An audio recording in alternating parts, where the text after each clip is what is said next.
20th of January 2024 at 4:04 p.m. in Berlin, Germany. Welcome once again to our cosmic journey, casting our chart in the startup universe. Designer Jake here with engineer Trey as always. Hello, Trey. Hello, Jake. Look at our fancy names that just showed up. Oh, over there. Oh, yeah. My name sits here. No, my name sits here. No. My name sits over here. Everything is mirrored. It's absolutely fine. We're kind of gussing up everything. Actually, the whole cycle is actually called Gaussied Up. Ooh, let me get rid of that. Oh my gosh. Terrible. Is called Gaussied Up. But before we get into all of that, I wanted to first of all congratulate you on finishing your hat, which has not been seen. Let me hide this guy. It's not been seen since episode 4's little YouTube preview. This is a hat in progress. You can tell it's in progress because you can see. If I can zoom in, there's all kinds of threads coming off, and then off also of your head. what you can't see is that the whole back is open. So yeah, it's there's the a big lip open is back up there as well. Exactly right. But you finished the hat. You're now wearing the hat. It looks really good. It is attached. Everything seems great. You satisfied with your hat? It's nice. With your hat? I'm very satisfied with my hat. It's not as warm as I thought that it was going to be, but that's actually perfect because we're heading into spring. Yeah. And well, I mean, we're at the end of Capricorn going into the fixed winter, so that's kind of a spring of a sort. We got a little bit to go before spring, but I think it'll be perfect for spring. And I have other hats that I can wear for the deep winter. So, you and I both tested negative for COVID as well, so we got over COVID. Yay! So we are COVID free. We're Gaussied Up, as we talked about, Gaussied Up. And that's what the name of the cycle is, and that's what the agenda here is today. So Trey's going to do the check-in question today. And we're going to go through some good-looking charts. We're going to look through some new icons that I created, and we're going to have a little bit of discussion about vulnerability and openness and all of that good stuff. Before I do all of that, though, Trey, why don't you be a dear and why don't you talk about your check-in question? just talk about my check-in question. Don't ask it. Just talk around it. All right, my check-in question is as follows. If you could take a short vacation to any fictional place, so this could be a place in a video game, in a movie, in whatever, where would you go and why? A short trip to a fictional place, video game, movie, or wherever. Where would I go and why? There is a lot to take in on that question. So I think that I would want to go to the grid or wherever Tron lives, right? So I want to go to Tron's land. And I think I want to play the games without the master control program there trying to exterminate me. And fly in my solar sailor and watch out for grid bugs, and do all of that. So we're talking original Tron here. Original Tron, yeah, it's 1984 Tron. Anything that looks like a Yes album cover, anything like that. So that's my fictional land, and really it's because I find it to be so beautiful and magical, and like I love the way that they play. I mean, just from a design perspective, the aesthetic is so good, and the light and the use of light is so great. But also, I think it would be a good time. I would love to hang out with Tron. He is the defender of the users, Fights right? Fights for Fights for the users. the users, exactly. And so as a user, I'm right there with him. What about you? Would you? I mean, I did ask the question as basically like, where would you go for vacation? So presumably this would just be like, you're on creative mode, right? Like you can do some disc battles, but there's no like life or death at hand. Would part of this like vacation be like defeating the MCP or anything like that? Or no. The MCP has already been vanquished. This is all very peaceful and passive. But we are playing games, so we're playing light cycles. We are playing the weird highlight game where the discs kind of go. But like it's all very safe. Yeah, whatever that is. Yeah. finish the game, and then I drop the ball, all that stuff, Yeah. And then everybody just laughs and applauds. Exactly. It's it sounds delightful. Where would you like to go on your journey? Well, I mean, at the risk of sounding like a broken record, I of course would go to No Man's Sky. Really? I would have no guess that you go to No Man's Sky. Yeah, I know.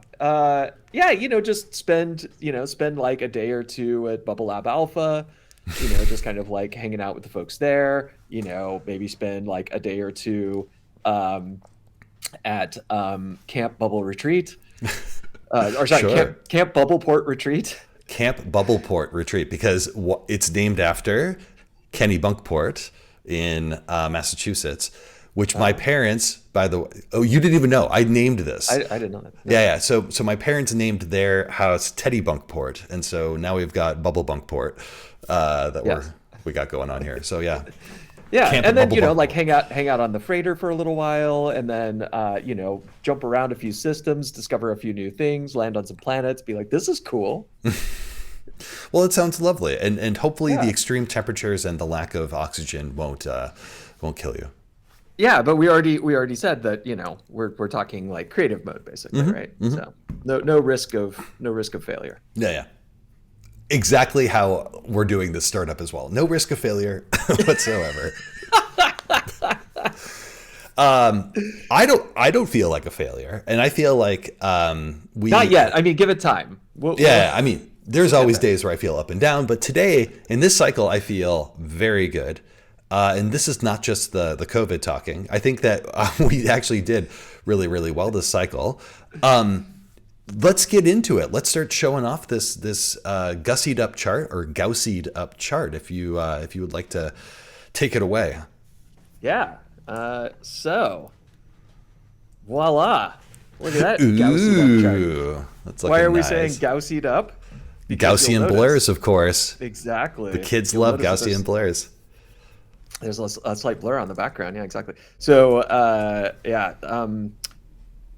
it's like some German, Carl Friedrich Gauss or something like this. Some mathematician came up with this algorithm for blurring, which we still use today because it makes really soft, nice blurs. Love it. Can you hit hide on that little window at the very bottom, just so that we don't get distracted by that? Thank you. Yes. Okay. Yeah. So as you can see, this is pretty different than the last time that we showed the chart, even though there's not a ton more information here. But one of the things that I really wanted to point out here, which we're going to talk about, I'll talk about a little bit, and that Jake will also talk about, is the amazing zodiacal symbols that we're using. You'll notice that for anybody who's familiar with Urania, Urania's glyphs are very sharp. They're sort of they're thinner lines and kind of a little bit more blown up. And they were really sort of my take on creating very simple but accurate symbols for the zodiac. However, Jake came in and as an actual designer, a real designer, made astrological glyphs for, I mean, we have zodiacs, we have planets. Jake will show some of this stuff as well. So as we start integrating these things, you'll start to see them on the chart. But we just have the zodiac in there right now. Also, you might notice that we're not rotating this chart. So Aries, the cusp of Aries, so Aries 0 is sort of right here at the very bottom of the wheel. That will change over time. Eventually, it'll be the first house cusp, which is actually like right here. But just to demonstrate that everything works as one might expect. Oh, I think I switched over to What house system are we doing here? Who can say? It's so easy to switch now. Yeah, and we don't actually show. I'm just switching house systems at this point. We don't actually show anywhere on the screen right now what house system this is. Eventually, we will. But I'm using the number keys to travel through time, and also Cosmic Console all works as expected. So yeah, this is actually starting to kind of look like something. I will get into a little bit of the details of what we we often caveat things like this by saying all of this stuff is going to change, and Yeah, no duh. you know, and Exactly. yeah, exactly, no duh. And I think what is more interesting is talking about what it means to show things in early stages and the complex nature of doing those things, especially as you start to get a little bit more honed in on what the thing might actually be. And we'll get there as a topic in a second. But is there anything else that you wanted to see You know, about the one other chart? there was one other thing that you had mentioned here that I wanted to ask about. Oh, right. So let's zoom in on the screen here. So, can you just open up the Cosmic Console for a second? So I believe that you spuriously said, like, when are you going to redesign the Cosmic Console because it's ugly now? And I guess what you said was it doesn't look as nice as the thing behind it. Do you want to talk a little bit about your feelings about the Cosmic Console's visual design? First, I would like to correct the record. I, I never said that it was ugly. I just said it now stylistically doesn't fit the theme that we are, that we're currently doing with the chart.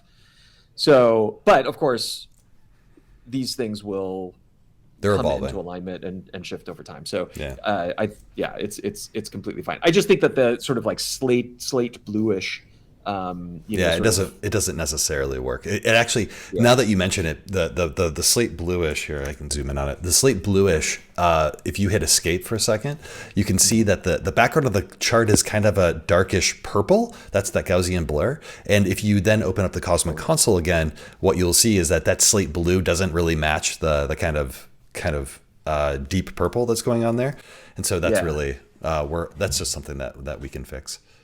Yeah, we're also, we do this. I do an overlay over the entire screen, which does a dual purpose. One is that it gives us this nice sort of darkening the background so that the foreground of the console pops a little bit more up.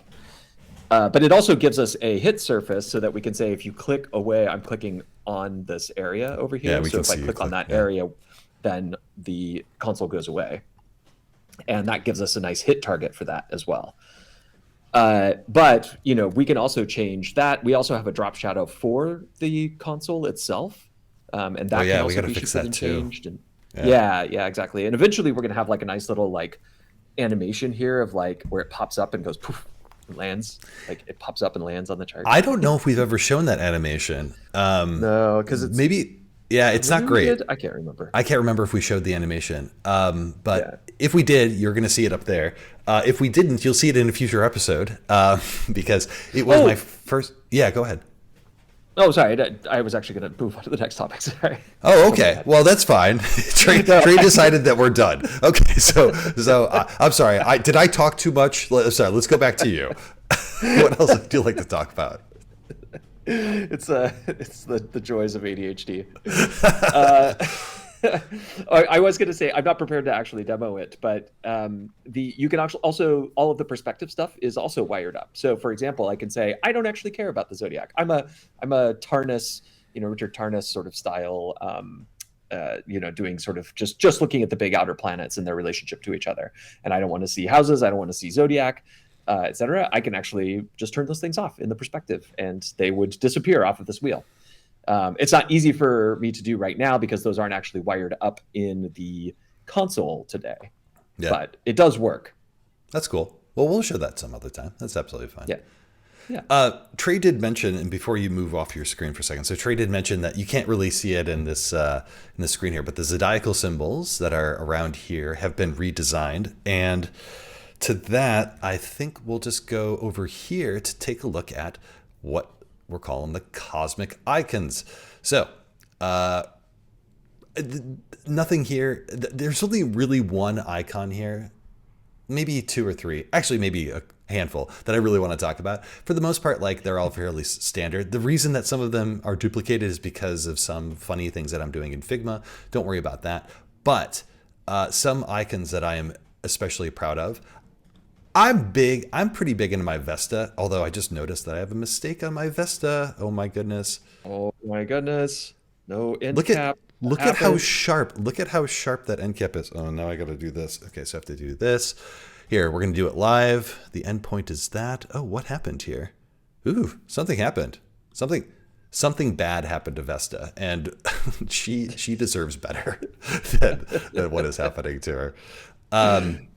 But I will be happy with my Vesta once it looks good. And the other one that I am particularly proud of is my Capricorn. So, okay, first of all, let's talk about Virgo. I think that I redrew Virgo, I'm going to say 10 times. And it's where my ascendant sits. And therefore, it's very important. Having to redraw it, and what it looks like right here is very simple. But like, I'll tell you, I wanted to create something that had a little bit more dynamic kind of points here and here, but like I couldn't necessarily get it. And actually, now that it's more simple, it makes a whole lot more sense to me, and it feels a lot better. And I just like how a Virgo thing is like this thing coming over and coming across, because this is the maiden in kind of traditional texts, in German, we'd say das Mädchen. Like this is supposed to be like chaste and like kind of like cut off. And I really like that this is soft, but looks very chaste, which is a weird thing to say as a designer, soft, but chaste. We had a little bit of a debate about Scorpio. Should Scorpio's tail lay flat or should Scorpio's tail be going up? I am of the lay flat, Trey's of the going up, but that's okay. I did what every designer says, which is we'll just do it my way. And if we don't like it, we can change it later. We're never going to change it. And the one that I am the most proud of is Capricorn. And the reason why I'm so proud of Capricorn, Trey did mention that, and you saw this earlier in the podcast, this is Urania here. Capricorn is over here on the right-hand side, as you can see. This Capricorn, can you talk about why you chose to use this as Capricorn? Because I think this causes much contention with people. Yeah, I actually don't know. I think this style of Capricorn is much more, I think it's more modern. You'd see it more in a modern context. Whereas what you drew, I think, is a much more traditional sort of looking Capricorn. I was so afraid to draw this Capricorn, by the way, because like, look at how much detail there is here. And so it's just like two ovals, and this is an oval, and this sweeps down. And I did this in one shot after doing like Virgo 10 times, and I like almost cried, honestly. It was very, it looks very really emotional. good too. It looks really good in the chart as well. Yeah. Yeah. You will definitely see more of that. Let's hide that guy. And then the other thing, let's go back to Urania for a second. Oh boy, I think I found a Urania bug. There we go. We're fixing all the Urania bugs. The ascendant looks like this in Urania, this AC, and then you only show the ascendant in the midheaven, which is this MC. And there's no real like standard for ascendant or midheaven, but the idea that we had was if you're doing the chart rotation, the ascendant's always going to be on the left. The midheaven, house one, it's either going to be in house one or it's going to demarcate house one, depending on if you're using angular houses or not. So it's house 1, 4, 7, and 10, which is around the circle just like this. And I really enjoyed like the simplicity of these chart angle icons a whole lot. Yeah, and I mean, I think we have to explicitly give a shout out to the Honeycomb Collective people. Madeline DeCotes did wonderful work here, and we're basically just copying that. I mean, for all intents and purposes, we softened it a lot, I should say. Then there's nodes, and there's aspects and elements, and then the lots. There's something really special about the lots. I think I drew the heart relatively well. Just gonna give myself a pat on the back. I'll say that the lot of necessity is very difficult to draw because there's a lot of detail within Mercury that has to be within a circle. Yeah, it's hard to tell what that looks like when you zoom out. Retrogrades, oh my God! Like I have no idea what retrogrades are gonna look like, but I'm also very proud of like what we did with the houses. Just saying like these are just wedges, and what wedge number are you in? I think it's very explicit that this is talking about houses in context when you will start seeing these things. Yeah. So, I just realized that the house symbols kind of look like a cross section of an eyeball. It's oh, like ooh, it's like oh a yeah, like the ray out from an eyeball. yeah, exactly. Yeah, yeah, yeah. So that's all of that. And I was very happy about all that. That doesn't seem like I don't know, like it doesn't seem like it's a lot of work, but drawing icons is a ton of work, Oh yeah. especially if you have no visual design skills like I do. So Oh, you're I, great. You are I totally stop. You're you totally fine. you have seen the very first icon that I've ever drawn, and now you've seen a bunch of icons that I've drawn. So this Yeah. was the first time I ever did this, and I had to do a lot of learning on like what the proper way of doing all this stuff is, and I think it looks great. Yeah. No, I think they look really good too. And it's one of those things that I think making really fun, but also like good and accurate astrology software really requires sort of bringing all of these things together into kind of one holistic thing, so that we have iconography for these glyphs which have the same kind of characteristics as the rest of the design, so like softer curves and rounded end caps and et cetera, et cetera. And so we like think through all of these things so that everything kind of, when you see it in the chart, it'll feel very effortless if we do our job well, but there's a lot Right. of work that goes into making that effortless feel. Yeah, exactly. Like it's the same thing with like professionalism. Like when you see someone who is professional and like being amazing at their craft, you don't see the tens of thousands of hours of work that they put into it. It just looks so effortless and so Yeah. amazing. There's always a story. I'm going to misquote the story, but I think it was like Picasso was at a restaurant and he was just sketching on a napkin or something like this. Do you know Yeah. this story? Yeah. I heard it as uh melted clocks guy. Oh yeah, yeah. It was Bali. Yes, maybe it was Dolly. You're probably right. It's probably Dolly. So Dolly was at a restaurant. We'll cut all that. Cut that out. So Dolly was at a restaurant and he was doing sketches on a napkin. And then those, I think, person came over and said, "Oh, I would really like that napkin. Can I have it?" And Salvador Dali said, "Yes, for $20,000." And the person said, "You just like sketched it. Like it took you no time at all." And he's like, "Ah, I had a lifetime before this of work to get to this point where I could just sketch on a napkin. But like, no, this is worth $20,000." Needless to say, that napkin went in the trash, and that's fine. Yeah, I mean it's a good story. I don't think there's anything that corroborates it, but I think the idea that like, yeah, like, no ma'am, it took me, she was like, oh, well, it just took you like 10 minutes to draw it. Like, no ma'am, it took me, 20 years to draw it. Yeah. These icons, though, they are not 20 years of experience. They're literally me just learning how to do icons from people on the internet. Literally all those days. Yeah, we live in a really magical age though, where you can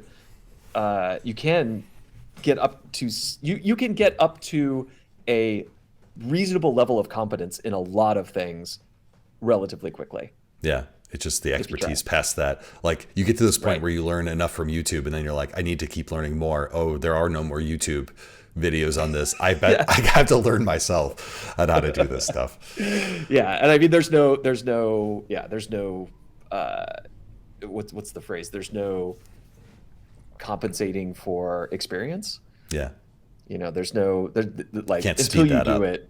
Yeah, Yeah, you just can't exactly. speed that up until you do it and you go through the process of like, yeah, you're not going to know until you do it. Exactly. Exactly right. The last thing we want to talk about is relatively philosophical. And it was about the idea of vulnerability and kind of talking a little bit about like what kind of culture we want to set up here and how weird it is. I really like these Saturday conversations that you and I have together, even though we live together and talk about everything all the time. The thing that I really like about this is it's an end cap to a cycle, right? So you end Yes. the week with this moment and you do a little bit of a celebration around that. The thing though is that as things are getting more and more real, I know that Trey and I are feeling more and more vulnerable about all of this stuff. Do you want to talk a little bit about like what you're feeling about in terms of vulnerability and showing stuff that's in progress, showing a messed up Vesta by accident, stuff like that? Yeah, I mean, there's sort of like showing mistakes, Yeah. or mistakes coming up, sort of in the moment. I think that's fine. The thing that I think is the thing that makes being vulnerable in these kind of situations really tricky is that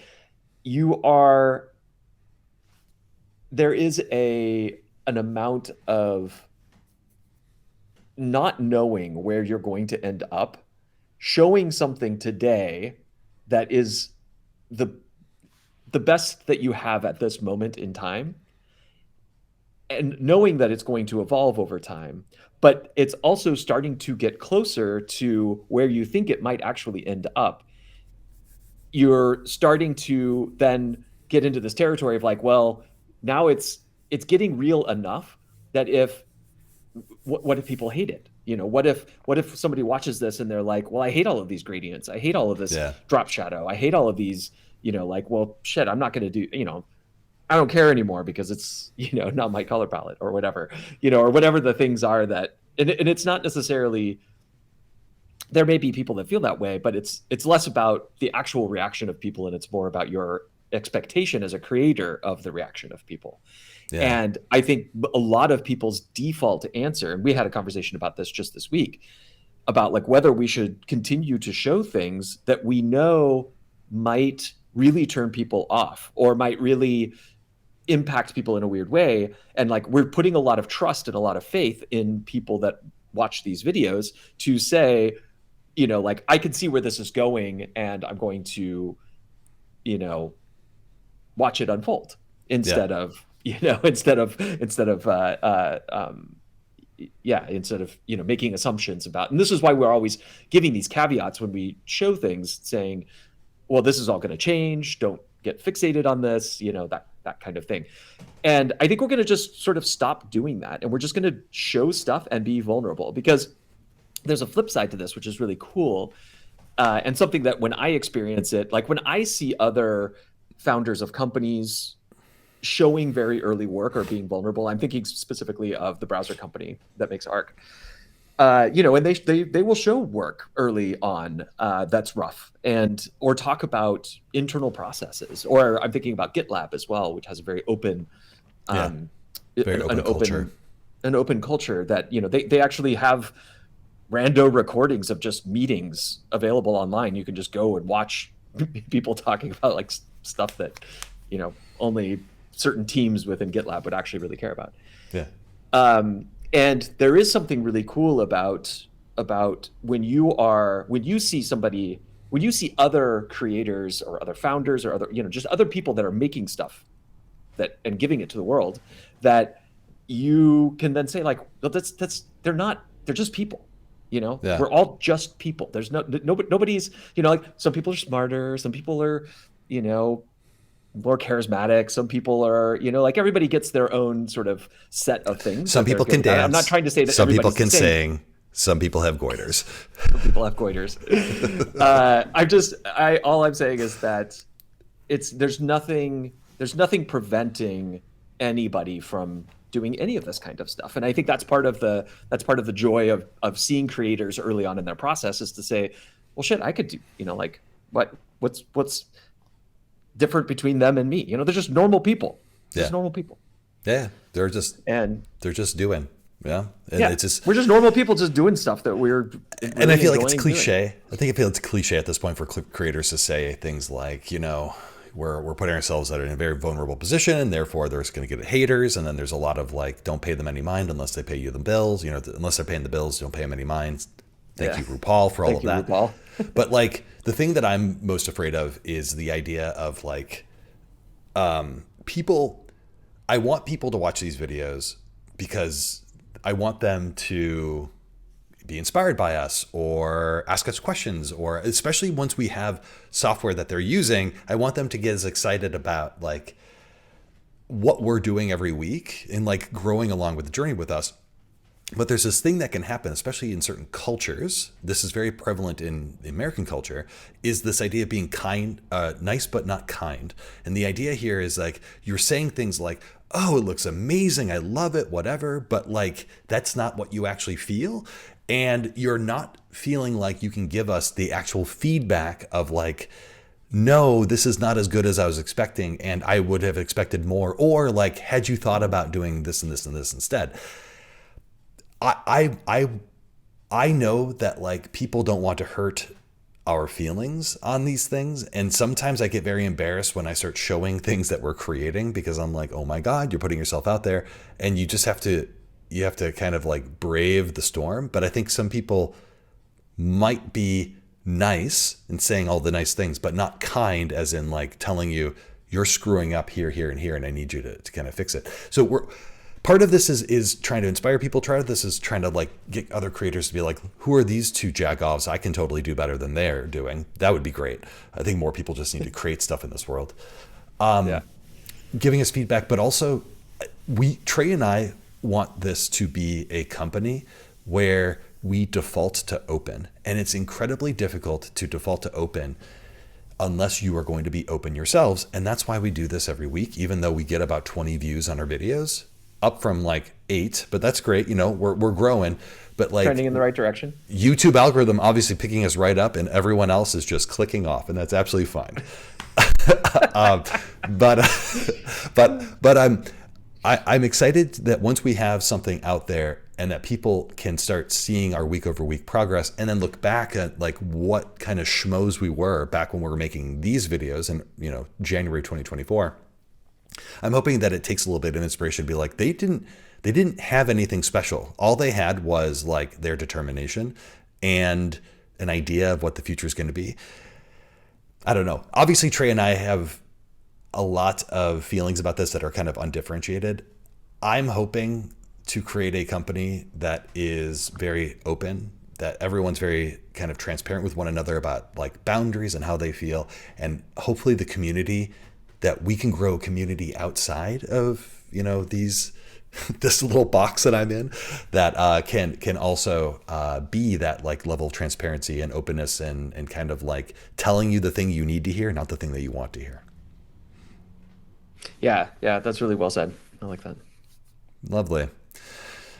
Anything else on the subject of vulnerability?